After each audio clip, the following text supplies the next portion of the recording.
മാന്യപ്രേക്ഷകർക്ക് എന്നെ പ്രണാമം. ഇന്നലത്തെ മാതൃഭൂമി പത്രത്തിൽ തന്നെ വളരെ സന്തോഷം തോന്നിയൊരു കാര്യമുണ്ടായിരുന്നു.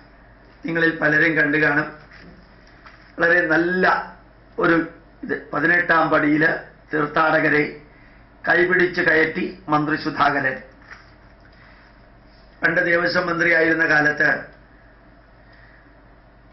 ആ ഗുരുവായൂരിൽ ചെന്ന്, അതുപോലെ തന്നെ ശബരിമലയിൽ ചെന്ന് ശ്രീകോവിലിനകത്തേക്ക് ദൂരെ ഒന്ന് മാറി നിന്ന് നോക്കുന്ന കാഴ്ച കൈരളി ചാനലിൽ കണ്ട അനുഭവം ഞാൻ ചില സ്ഥലത്ത് പറയുകയുണ്ടായി.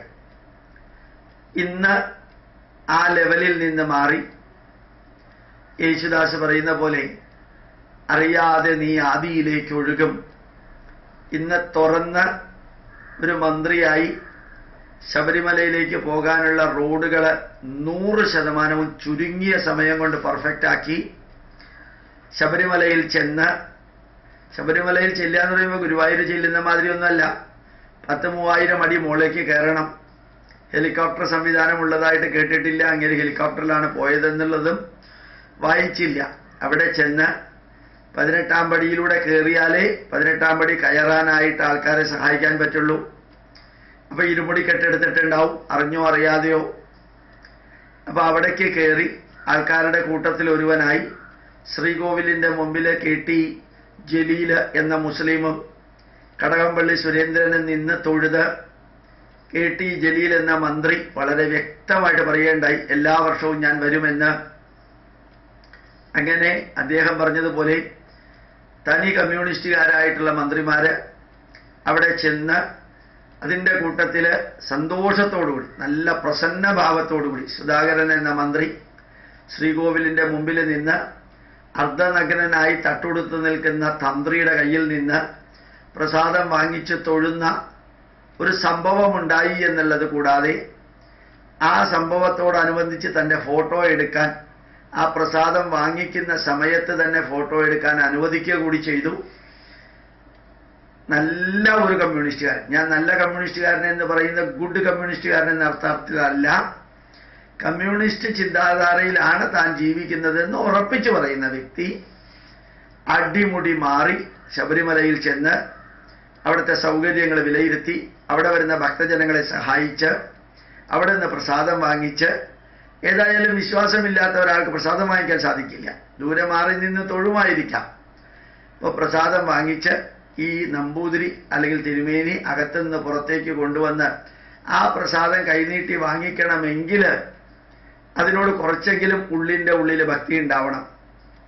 അതെല്ലാം കാണിച്ച് തിരിച്ചു വന്ന ആ കാഴ്ച ഏറ്റവും ആഹ്ലാദകരമായിരുന്നു. ഒരുപക്ഷെ ഞാൻ ഇതിനു മുമ്പിൽ പറഞ്ഞ യെച്ചൂരി ഈ പള്ളിമേടകളിൽ ചെന്നതിനെക്കുറിച്ച് പറഞ്ഞത് ഇത് മറ്റൊരു ദൃശ്യമാണ്. വസ്തുതകൾ എന്നും വസ്തുതകളായിട്ട് പറയുമ്പോൾ കിട്ടുന്ന സന്തോഷം ഹിഡൻ അജണ്ട ഇല്ല. അടുത്ത പ്രാവശ്യം ഗോപാലകൃഷ്ണൻ ഇലക്ഷന് നിൽക്കാനും പോണില്ല, ഏതെങ്കിലും പാർട്ടിക്ക് വേണ്ടി പ്രവർത്തിക്കാനും പോണില്ല, ആ പാർട്ടിക്കാർക്ക് വേണ്ടിയിട്ട് പത്ര റിപ്പോർട്ടുകളോ അല്ലെങ്കിൽ ഏതെങ്കിലും വിധത്തിലുള്ള നോട്ടീസുകളോ എഴുതി കൊടുക്കാനും പോണില്ല. അങ്ങനെ സ്വതന്ത്രമായി മാനസികാവസ്ഥയിൽ മുമ്പോട്ട് പോകുന്ന ഒരു വ്യക്തിക്ക് ഈ രാഷ്ട്രവും ഈ ധർമ്മവും മാത്രം മുമ്പിലുള്ളപ്പോൾ ആ ധർമ്മത്തിലെ നന്മകൾ ഏത് തരത്തിലുള്ളവർ ചെയ്യുമ്പോഴും അത് കാണുമ്പോൾ ഒരു ആഹ്ലാദമുണ്ട്. ആരാണോ ഏതൊന്നിനെയാണോ പുച്ഛിക്കുകയും അവഹേളിക്കുകയും അപകീർത്തിപ്പെടുത്തുകയും ചെയ്തിരുന്നത് അതിൽ നിന്ന് തികച്ചും ഭിന്നമായിട്ട് പെട്ടെന്നൊരു മാറ്റം വരിക. എന്നിട്ട് ആ മാറ്റം ടേൺ പോലെ ആയിത്തീരുക. ഒരു ക്ഷേത്രം, ഒരു അമ്പലം നശിച്ചാൽ അത്രയും അന്ധവിശ്വാസവും ദുരാചാരവും ഇല്ലാതെയാവും എന്ന് പറഞ്ഞ വ്യക്തികളിൽ സീനിയർ ആയിട്ട് ഉള്ള വ്യക്തികൾ നേരെ സോമർസോൾട്ട് അടിച്ച മാതിരി പ്രവർത്തിക്കുന്നത്, പള്ളിമേടകളിൽ പോകുന്നത് വോട്ട് ബാങ്കിന് വേണ്ടിയിട്ട് തന്നെ ആയിരിക്കാനാണ് സാധ്യത. ആശ്രമങ്ങളിൽ പോകുന്നത് ഒഴിവാക്കുന്നത് അവർ RSSകാരോ ഹിന്ദുത്വ വർഗീയവാദികളോ എന്ന് മുദ്ര കുത്തിയിട്ടും അങ്ങനെ ഒരു മുൻവിധിയോടുകൂടിയാണ്. പക്ഷെ വളരെ ഭംഗിയായിട്ട് ശബരിമലയിലേക്ക് പോവുകയും തൊഴുകയും എല്ലാം ചെയ്യുമ്പോൾ അത് കടകംപള്ളി സുരേന്ദ്രൻ എന്ന കമ്മ്യൂണിസ്റ്റുകാരനായാലും KT ജലീൽ എന്ന കമ്മ്യൂണിസ്റ്റുകാരനായാലും സുധാകരൻ എന്ന കമ്മ്യൂണിസ്റ്റുകാരനായാലും ഏത് ഹൈന്ദവ വീക്ഷണത്തെയും എതിർത്തിരുന്നവരിൽ കാണുന്ന അസാധാരണ മാറ്റം. പണ്ട് അമ്പലത്തിൽ ഉത്തരവാദിത്വം ഏറ്റെടുത്തവരെയും അമ്പലത്തിന് വേണ്ടി പ്രവർത്തിക്കുന്നവരെയും പാർട്ടിയിൽ നിന്ന് പുറത്താക്കിയ കാലം വളരെ വിദൂരമൊന്നുമല്ല, നൂറ്റാണ്ടുകൾക്ക് മുമ്പൊന്നുമല്ല, ഏതാനും മാസങ്ങൾക്ക് മുമ്പാണ്, അല്ലെങ്കിൽ 1-2 വർഷങ്ങൾക്ക് മുമ്പ്. അമ്പലവുമായിട്ട് ബന്ധപ്പെട്ടതിനെ എതിർത്തവർ തന്നെ ഇത്ര ഭംഗിയായിട്ട് അമ്പലത്തിന്റെ മുമ്പിൽ ചെന്ന് നിന്ന് തൊഴുത് പ്രസാദം വാങ്ങിക്കുന്നു എന്ന കാഴ്ച കാണുമ്പോൾ വളരെ വളരെ സന്തോഷം തോന്നുന്നു. ഒന്നുകൂടി അഭ്യർത്ഥിക്കുന്നു, ഹൈന്ദവ ജനതയാണ് പാർട്ടിയിൽ ഏറ്റവും കൂടുതലുള്ളതെന്ന് ഞാൻ പറയേണ്ടായി. ആ ജനതയെ അധിക്ഷേപിച്ചും അവഹേളിച്ചും അവരുടെ ആശ്രമങ്ങളിലുള്ളവരെയൊക്കെ എല്ലാ സന്യാസിമാരും നല്ലവരൊന്നുമല്ല, എല്ലാ അച്ഛന്മാരും നല്ലതല്ല, എല്ലാ മൗലവിമാരും നല്ലതല്ലല്ലോ, അതിനകത്തും ഇല്ലേ പലതരത്തിലുള്ള പതിരുകളും കതിരുകളുമൊക്കെ. അതേപോലെ തന്നെ സന്യാസിമാരിൽ കുഴപ്പക്കാരുണ്ട്. പക്ഷെ എല്ലാ സന്യാസിമാരും ഒരേപോലെ നികൃഷ്ടരാണോ? നല്ല നല്ല രീതിയിൽ കാര്യങ്ങൾ ചെയ്യുന്നവരുണ്ട്. ഏതായാലും സന്യാസിമാർക്ക് ഫോറിൻ പൈസ വരുന്നു എന്ന് പറഞ്ഞാൽ അതിനേക്കാൾ 100 ഇരട്ടി ക്രിസ്ത്യാനികൾക്ക് വരുന്നില്ലേ, മുസ്ലിങ്ങൾക്ക് വരുന്നില്ലേ? അവർ അക്കൗണ്ട് കൊടുക്കാറുണ്ടോ? അത്ഭുതകരമായിട്ട് വ്യത്യസ്തമായിട്ടുള്ള ഒരു വരി പറയുന്നത്, പള്ളിയിലെ അച്ഛന്മാരും കത്തോലിക്ക സഭയും കത്തോലിക്ക സഭയുടെ പ്രസിദ്ധീകരണങ്ങളും ക്രിസ്ത്യൻ പ്രസിദ്ധീകരണങ്ങളും 500-ന്റെയും 1000-ന്റെയും നോട്ട് പിൻവലിച്ചതിനെ ആക്രോശിച്ചുകൊണ്ട് ഇപ്പോഴും എതിർത്തുകൊണ്ടിരിക്കുന്ന ഒരു കാലഘട്ടത്തിൽ മുസ്ലിം പത്രങ്ങളോ അല്ലെങ്കിൽ മുസ്ലിങ്ങളോ അത്ര ശക്തമായിട്ട് ഒന്നും പറഞ്ഞിട്ടില്ല. അതൊരു അത്ഭുതകരമായിട്ട് തോന്നുന്ന ഒരു കാഴ്ചയാണ്. പലപ്പോഴും കള്ളപ്പണവും കള്ളനോട്ടും കള്ളക്കച്ചവടവും ഒക്കെ നടത്തുന്ന ധാരാളം വ്യക്തികളുടെ കൂട്ടത്തിൽ വരുന്ന പേരുകളിൽ പലതും പ്രത്യേകതയുള്ള പേരുകളാണ്. ആ പേരുകൾ ഏതൊക്കെ മതത്തെ സൂചിപ്പിക്കുന്നോ അതിൽ നിന്ന് ഭിന്നമായിട്ട് ഈ 500-ന്റെയും 1000-ന്റെയും നോട്ടുകൾ പിൻവലിച്ചതിന് വലുതായിട്ട് പ്രതികരിക്കാത്ത, എതിർക്കാത്ത ഒരു വിഭാഗം മുസ്ലിങ്ങളിലുണ്ട്. പക്ഷേ അതെല്ലാം ചെയ്യുമ്പോൾ നന്മ ചെയ്യുന്നവരുടെ കൂട്ടത്തിൽ നിൽക്കാൻ അത് ആര് ചെയ്താലും സാധിക്കണം. പള്ളിയിലേക്ക് പോകുന്നത് തെറ്റല്ല, മദ്രസയിലേക്ക് പോകുന്ന തെറ്റല്ല, അതിൽ ഇഫ്താർ പാർട്ടിയിൽ പങ്കെടുക്കുന്ന തെറ്റല്ല, ക്രിസ്തുമസിൽ ആഘോഷിക്കുന്നതും അതും തെറ്റല്ല, അതുപോലെ ശബരിമലയിലേക്ക് പോകുന്നതും തെറ്റല്ലാത്തയിടത്തോളം കാലം ബാക്കിയുള്ള ഒന്നും തെറ്റല്ല.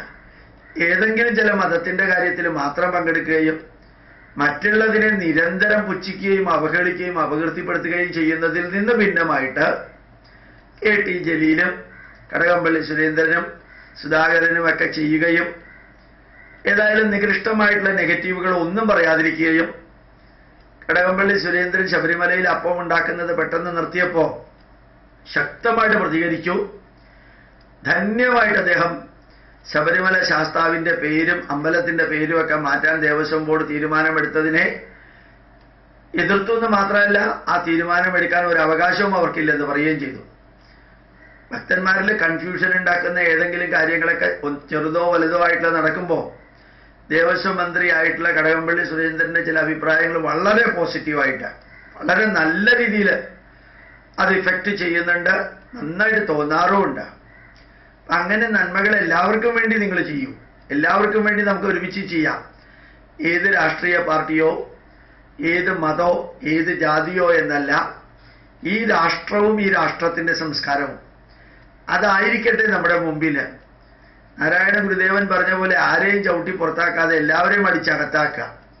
ഇത് ചെയ്തില്ലെങ്കിൽ ഒരു കാര്യം ഉറപ്പാണ്, ഒരു വിഭാഗത്തിനോട് പ്രത്യേകത പുലർത്തുകയും മറ്റൊരു വിഭാഗത്തിനെ അവഹേളിക്കുകയും ചെയ്തിട്ട് കുറെ കാലമൊന്നും ആർക്കും മുമ്പോട്ട് പോകാൻ സാധിക്കില്ലെന്ന് കൂടി ഓർമ്മിക്കുകയാണെങ്കിൽ രണ്ടും ചെയ്യുകയാണെങ്കിൽ വളരെ വളരെ നന്നാവും.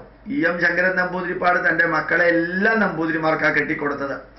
അദ്ദേഹം നമ്പൂതിരിപ്പാടെന്ന പേര് മാറ്റാനൊന്നും അനുവദിച്ചിരുന്നില്ല. P.K. വാസുദേവൻ നായർക്ക് നായർ എന്ന പേര് തന്നെ ഉണ്ടായിരുന്നു. രാമചന്ദ്രൻ നായർ അഖില ഭാരത പര്യടനം നടത്തി പകുതിക്ക് വെച്ച് നിർത്തിയ നേതാവാണ്. അങ്ങർക്ക് നായർ എന്നുള്ളത് തന്നെ ഉണ്ട്. അതേപോലെ E.K. നായനാർക്ക് നായനാർ എന്നുള്ള വാക്കുണ്ട്. അപ്പോൾ ഓർമ്മിക്കുക, ജാതിയൊന്നും ഇല്ലാതെയാക്കിയിട്ടില്ല, ആ പേര് വെച്ച് തന്നെയാണ് ഇവരൊക്കെ അറിയപ്പെടുന്നത്. അങ്ങനെ ആ പേര് വെച്ച് അറിയപ്പെടുകയും ജാതിക്കെതിരെ പ്രവർത്തിക്കുകയും ചെയ്യുന്നു എന്ന് വരുത്തി തീർക്കുകയും ജാതിയുടെ തന്നെ അടിസ്ഥാനത്തിൽ ആൾക്കാരെ ചെന്ന് കാണുകയും മതത്തിനെതിരെ പ്രവർത്തിക്കുന്നു എന്ന് വരികയും മതമേധാവികൾ താമസിക്കുന്ന മേടകളിൽ ചെന്ന് കൈ ചുംബിച്ച് കാല് പിടിച്ച് വരികയും ചെയ്യുമ്പോൾ എല്ലാ ജാതിക്കാരോടും എല്ലാ മതക്കാരോടും ഒരേപോലെയുള്ള വീക്ഷണം, എല്ലാ ഈ ആരാധനാലയങ്ങളോടും ഒരേപോലെയുള്ള വീക്ഷണം ഉണ്ടെങ്കിൽ കേരള ജനതയ്ക്ക് അത് സ്വീകരിക്കാൻ അത്രയധികം ഒന്നും ബുദ്ധിമുട്ട് വരില്ല എന്ന് തോന്നുന്നു. പ്രണാമം, നമസ്കാരം.